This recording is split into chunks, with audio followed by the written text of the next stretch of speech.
Hello everyone, इस video में हम लोग अभाज्य गुणनखंड देखेंगे और इसे इंग्लिश में प्राइम फैक्टराइजेशन कहते हैं। तो देखिए, सबसे पहले हम लोग इनका गुणनखंड करके आपको बताएंगे कि अभाज्य गुणनखंड होता क्या है। सबसे पहले हमें अभाज्य गुणनखंड का मतलब समझना होगा। देखिए, इसमें आपको दो शब्द मिले, अभाज्य और गुणनखंड। इनका सबसे पहले हमें मतलब देखना होगा। अभाज्य का मतलब क्या होता है और गुणनखंड का मतलब क्या होता है। देखिए, अभाज्य का मतलब होता है अभाज्य संख्याएं। अभाज्य संख्याओं का मतलब होता है जो संख्याएं अभाज्य हैं, मतलब जो स्वयं से कटें और एक से कटें, जैसा कि आप इसमें समझ सकते हैं। देखिए, अभाज्य गुणनखंड होता क्या है। आपने अभाज्य संख्या पढ़ी होगी। अभाज्य का यहाँ पर यही अर्थ है, अभाज्य संख्याओं से। अभाज्य का मतलब है जैसे 3, ये 1 से कटती है और 3 से कटती है और किसी नंबर से नहीं कटती, तो ये अभाज्य हो जाएगी। वैसे ही 2 1 से कटती है और ये 2 से कटती है और किसी से नहीं कटती, तो ये भी अभाज्य संख्या हो जाएगी। तो देखिए, आप अभाज्य संख्याओं का मतलब समझ गए होंगे, जो 1 से कटे और स्वयं से कटे और किसी से ना कटे। और गुणनखंड का मतलब होता है गुणे के रूप में लिखना। जैसे आप 6 को लिखते हैं 2 × 3, तो 6 के गुणनखंड 2 गुणे 3 है। इसे आप लोग गुणनखंड कहते हैं। जैसे 8 हो गया, तो 8 को हम कैसे लिखते हैं 2 × 2 × 2, मतलब 2 दूनी 4, 4 दूनी 8। तो ये 8 के गुणनखंड हैं। गुणनखंड का मतलब होता है गुणे के रूप में तोड़ना और अभाज्य का मतलब होता है अभाज्य संख्याएं। अभाज्य गुणनखंड, आप देखिए इसको एक में मिलाना होगा। अभाज्य गुणनखंड मतलब संख्याओं के अभाज्य गुणनखंड निकालना है। कोई संख्या है हमारे पास 3, आप इसे 30 कर लीजिए। 30 को हमें ऐसा गुणनखंड करना है कि अभाज्य संख्याएं उसमें गुणे के रूप में आए। जैसे देखिए, इसमें सभी अभाज्य संख्याएं गुणे के रूप में आई हैं और इसमें भी वैसे ही आई हैं। 2 और 3, ये भी अभाज्य और ये भी अभाज्य। तो मतलब कि संख्या को अभाज्य संख्याओं के गुणनफल में लिखना अभाज्य गुणनखंड कहलाता है।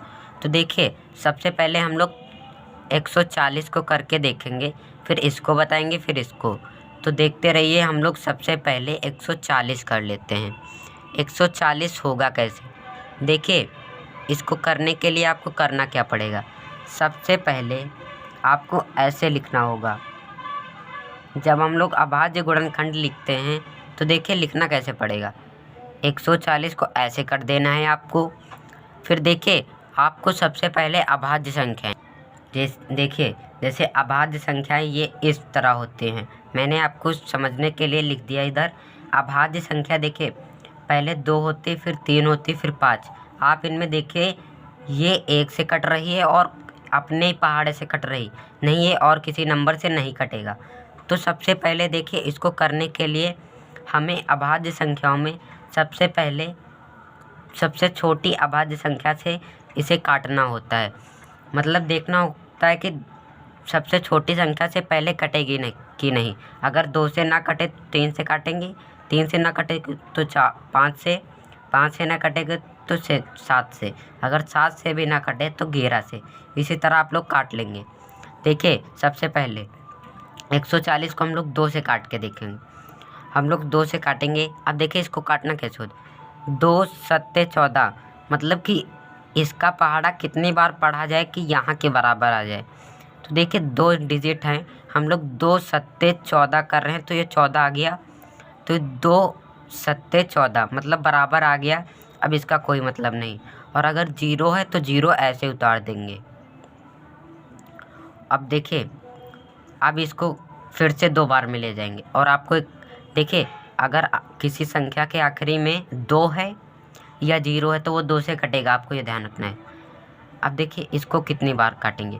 2 तिहाई 6, देखिए यहाँ 6 हो गया। अब बचा यहाँ पर 1, ये 1 यहाँ आ जाता है तो हो जाता है 10। अब 2 पंची 10।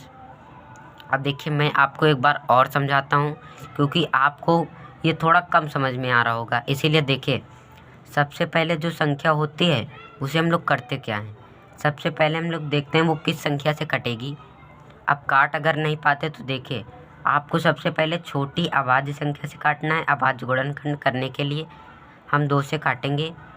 तो देखिए 2 सत्ते 14, ये 14 2 के पहाड़े में सीधा सीधा आ रहा है तो 7 लिख दिया। अब यहाँ कुछ भी नहीं बचा तो ये 0 बचा, तो 0 हमने ऐसे उतार दिया, ये 1 नहीं है। अब देखिए 70 आया, अब फिर से 2 से कटेगा क्योंकि आखिरी में 70 है, तो 2 तिहाई 6 किया, तो यहाँ 6 हो गया। अब कितना बचा, 1 बचा, 6 हो गया, इसके पास 1 बचा तो 1 इधर आ जाता है, तो यहाँ हो जाता है 10। अब 2 पंची 10, 2 पंची 10, तो ये कट गया पूरा। अब हमें इसको काटना होता है। अब देखिए अब ये 2 से नहीं कटेगा क्योंकि इसकी लास्ट अंक जो 5 है वो 2 से नहीं कटेगा। अब आपको 3 से देखना है, और 0 से तभी कटता है जब 0 हो या 2 हो, तब कटता है। अब देखिए 2 से तो कटेगा नहीं, अब 3 से काटते हैं। अगर हम 3 से इसे काट के देखते हैं, 3 एकन्नम 3, 3 एकन्नम 3, इसमें 2 बच जाएगा, तो 2 इधर कोई संख्या नहीं, तो इसीलिए 3 से भी नहीं कटेगा। और देखिए 3 से कटने की मैं आपको ट्रिक बता रहा हूँ। देखिए अगर इनका जोड़ करके वो 3 से कट जा रहा है, मतलब 3 और 5, 5 3 होता है 8। अगर 8 बट्टे आप 3 करेंगे, अगर 3 से 8 कट जाता है तो आपका ये भी 3 से भाग हो जाएगा, पूरा कटना चाहिए, ये इसका है। अब 5 से देखते हैं, देखिए ये 5 से कटेगा क्योंकि इसके यहाँ इकाई अंक 5 ही है, तो 5 सत्ते 35, ये 5 के पूरा पहाड़े में कट जा रहा है, इसीलिए 5 सत्ते 35 किया। और देखिए ये छोटा था, इसीलिए हम लोग 5 का पहाड़ा इतनी बार पढ़ ही नहीं पाते, तो हमने सीधा 5 सत्ते 35 किया।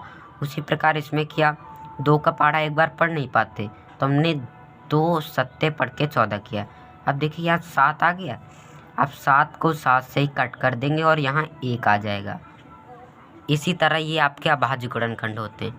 अब देखिए आप लिख देंगे 140 बराबर, ये आए हैं, इनको गुणे में लिख देना, 2 गुणे 2 गुणे 5 गुणे 7। इनको जो यहाँ पर आए हैं इनको आपको गुणे में लिखना है, आपको ये ध्यान रखना है। और आपको एक बार और बता देता हूँ, 140 है, ये सबसे पहले हमें छोटी अभाज्य संख्या से काटना है, तो 2 सत्ते 14, क्योंकि यहाँ 1 है ये 2 से कटेगा नहीं, इसीलिए हमने और आगे पढ़ के देखा तो ये 14 2 से कट जा रहा था, 2 सत्ते 14, ये 0 था तो 0 ऐसे उतार दिया। और 2 के पहाड़े में ये कट जा रहा, तो हमने 2 तिहाई 6 किया, यहाँ 1 बचा तो 10 हो गया, 2 पंची 10, तो 10 हो गया पूरा। अब 5 से काट देंगे तो 7 आएगा, और 7 से काटेंगे तो 1 आ जाएगा। अब देखिए मैं आपको ये करके दिखाता हूँ, 156 देखिए अब कैसे होगा। अब देखिए आखिरी में सम संख्या आ रही है तो 2 से कट जाएगा, तो 2, अब देखिए 1 है तो 2 एकन्नम 2, तो 1 होता नहीं, अब अभी हमें और आगे पढ़ना होगा। 2 एकन्नम 2, 2 दूनी 4, 2 तिहाई 6, 2 चरको 8, 2 पंची 10, 2 छाक 12, 2 सत 14। 14 देखिए इससे कम आ गया, अगर हम लोग ज़्यादा पढ़ते तो 16 आ जाएगा, तो यहाँ 16 है नहीं, तो हमने 2 सत्ते 14 किया, 14 किया तो 1 बचा यहाँ पर, तो ये 1 यहाँ आ गया तो 16 हो गया, तो 2 8 16, 2 8 16। अब देखिए यहाँ भी सम संख्या, तो 2 से कट जाएगा, तो 2, अब देखिए 7 है, 2 एकन्नम 2, 2 दूनी 4, 2 तिहाई 6, 2 तिहाई करने पर 6 आ रहा है, और बचा कहाँ, यहाँ पर 1, तो 1 यहाँ आ गया तो 18 हो गया, 2 नवैया 18। अब देखिए ये 2 से नहीं कटेगा क्योंकि यह विषम संख्या है, तो 3 से हम लोग काट के देखते हैं।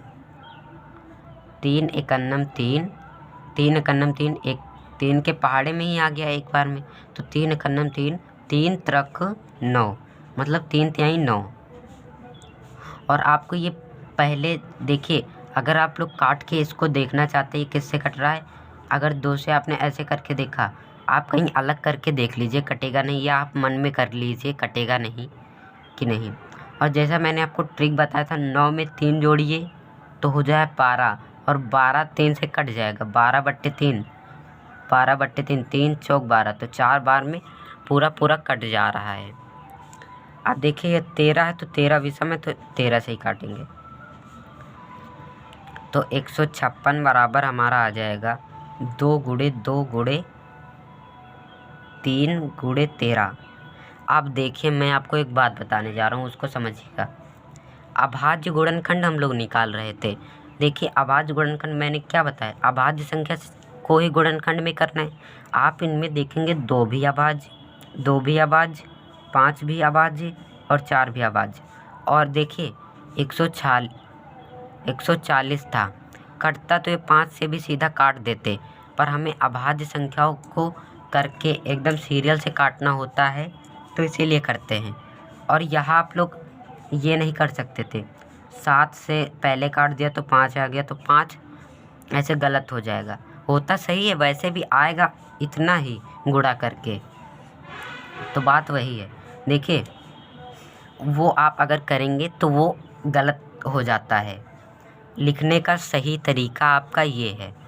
और देखिए 156 को काटा तो इसमें भी 2 अभाज्य संख्या, 2 अभाज्य संख्या, 3 अभाज्य संख्या, 13 अभाज्य संख्या। तो आपको इस प्रकार करना होता है। आप लोग देखिए इसे 4 से नहीं काट सकते हैं। अगर ये 4 से कट रहा होता तो आप इसे 4 से नहीं काटते, वो गलत हो जाता, क्योंकि 4 आपकी सम संख्या है, आप लोग जानते हैं। और सम संख्या क्या होती है, जो 2 से कटे और खुद से कटे, मतलब कि जो 1 से कटे और खुद के पहाड़े से कटे और अन्य संख्याओं से कटे, उसे सम कहते हैं। अब देखिए हम लोग इसको करते हैं। इसको देखिए कैसे होगा, ये 5005। देखिए सबसे पहले हम लोग 2 से काटेंगे, और 2 से काटने का होता है इकाई अंक सम होना चाहिए, 0 होना चाहिए या सम होना चाहिए। और आपको एक बात बता दूं, 0 जो होता है वो सम ही संख्या होती है। इकाई अंक सम होना चाहिए। देखिए इसमें जो 5 है वो विषम संख्या है, तो 2 से तो ये कटेगी नहीं। 3 से काट के देखते हैं, इनको जोड़ के 3 से काटते हैं, अगर कट गया तो मतलब 3 से कटेगा। 5 में 0 जोड़ा 5 हो गया, फिर 5 में 0 जोड़ा तो 5, और 5 में 5 जोड़ा तो 10, 10/3 किया तो ये कटेगा नहीं पूरा पूरा, तो इसलिए 3 से भी नहीं कटेगा। अब 5 बचा तो 5 से कट जाएगा, क्योंकि लास्ट का अंक 5 ही है। तो 5 से काटा तो 5 एकन्नम 5, और 0 है तो 0 ऐसे ही उतार देंगे, 5 एकन्नम 5। अब देखिए अब ये 1001 आया। अब इसको काटने में काफ़ी बच्चों को प्रॉब्लम होती कि ये कटेगा कैसे। तो देखिए मैं आपको एक बात बताता हूँ, आप ये ध्यान रख लीजिए, आपके लिए बहुत इम्पोर्टेंट हो जाएगा। आप ये 1001 को ध्यान रख लीजिए, इसे हम लोग 7, 11, 13 के रूप में तोड़ सकते हैं। ये आप लोग ध्यान रख लेंगे तो आपको ज़्यादा इसमें काटा पीटी नहीं करना पड़ेगा। देखिए 1001 को हम लोग तोड़ते हैं अभाज्य गुणनखंड में, तो 7 गुणे 11 गुणे 13 आता है। अब मैं इसमें काट के दिखाता हूँ 7 से पहले, या आप ऐसे कर सकते हैं, ये 5 से नहीं कटेगा क्योंकि ये 5 नहीं है, 5 से नहीं कटेगा। 0 होता तब 5 से कट जाता। अब देखिए 7 बचा तो हम लोग 7 से ही काट के देखेंगे, और अगर 7 से नहीं कटता तो 11 से, और ये 7 से कट जाएगा।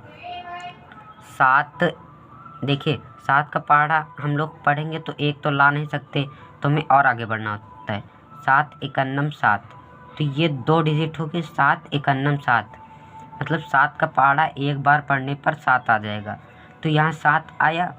अब देखिए अब कितना बचा, यहाँ बचा 3, तो यहाँ ये ऐसे आ जाएगा, 30 यहाँ पर हो जाएगा। तो 7 चौको 28, 28 हो गया, तो यहाँ 2 बचा, तो 2 इधर आ गया, तो 21 हो गया। 7 त्रिक 21, इतना हो गया। अब देखिए इसको आप 11 से काटिए। 11, देखिए 11 एकन्नम 11, मतलब कि यहाँ 11 एकन्नम 11 किया तो यहाँ 11 हो गया, और बचा यहाँ पर कितना 3, तो ये 33 हो गया। तो 11 तिहाई 33। अब 13 भाजे तो 13 ऐसे कट जाएगा।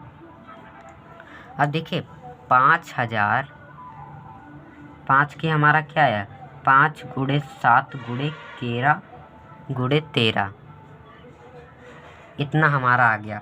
और इसमें भी आप लोग देख सकते हैं जो 5 है वो अभाज्य है, 7 है अभाज्य है, और 11 भी अभाज्य और 13 भी अभाज्य। और आप लोग इसको एक बार ट्राई कर लीजिएगा। मैं एक बार और बता देता हूँ, मैं इसको सही से लिख देता हूँ। ये कितना था, 1001 था, और यहाँ 143, ये इतना आपका था। देखिए सबसे पहले हम लोग देखेंगे 2 से कट रहा है तो 2 से काटेंगे, 2 से ये नहीं कट रहा है, 3 से भी नहीं कट रहा और 5 से कट रहा है। तो 5 एकन्नम 5 किया तो यहाँ 5 आ गया, तो 5 से 5 कट गया, 0 कुछ भी नहीं बचा। और ये 0 ऐसे उतार लेंगे, फिर से 5 का पहाड़ा एक बार पढ़ेंगे तो 5 से कट जाएगा। अब देखिए अब 5 से काट चुके, अब 7 से देखेंगे। अब ये 7 से कटेगा, 7 एकन्नम 7 किया तो यहाँ 7 हो गया, और फिर यहाँ बचा 3 तो यहाँ फिर 30 हो गया। ये आप ऐसे समझिए, ये 10 हो गया हमारा 7, फिर 7 बचा, 0 1 इधर है, ये वाला मैंने यहाँ लिखा, और इसमें बचा 7, तो ये 7 ऐसे हो जाता है, 701 आ गया। अब 7 का पहाड़ा कितनी बार पढ़ेंगे, यहाँ पर आपका 7 एकन्नम 7, तो यहाँ 3 बचा था, यहाँ 7 नहीं होगा, यहाँ 3 होगा। तो देखिए 30 हो गया। अब देखिए 7 चौको 28, 28 हो गया। अब बचा यहाँ कितना, इसकी जगह पर 2, तो ये 21 हो गया। तो 7 त्रिक 21, तो ये भी कट गया। अब 11 से इसे काट देंगे, 11 एकन्नम 11, तो यहाँ बचा 3, तो ये 11 33, फिर 13 विषम है तो ऐसे ही काट दिया। तो ये हमारे अभाज्य गुणनखंड हो गए। तो देखिए ये वाला जो सवाल है ये काफ़ी इम्पोर्टेंट आपका है, तो इसीलिए आप इसको तैयार कर लीजिएगा। और इस वीडियो में आप लोग अभाज्य गुणनखंड करना सीख चुके हैं। तो देखिए मैं आपको इसको एकदम अच्छे से करके अब दिखा देता हूँ एक बार। ये देखिए, आप लोग अगर इसका स्क्रीनशॉट लेना चाहते हैं तो स्क्रीनशॉट ले लीजिए। और देखिए इस वीडियो में हमने अभाज्य गुणनखंड करना सीख लिया। और अगर आपको ये वीडियो अच्छा लगा है तो आप वीडियो को लाइक कर सकते हैं और हमारे चैनल को भी सब्सक्राइब कर सकते हैं इसी तरह की वीडियो देखने के लिए। धन्यवाद।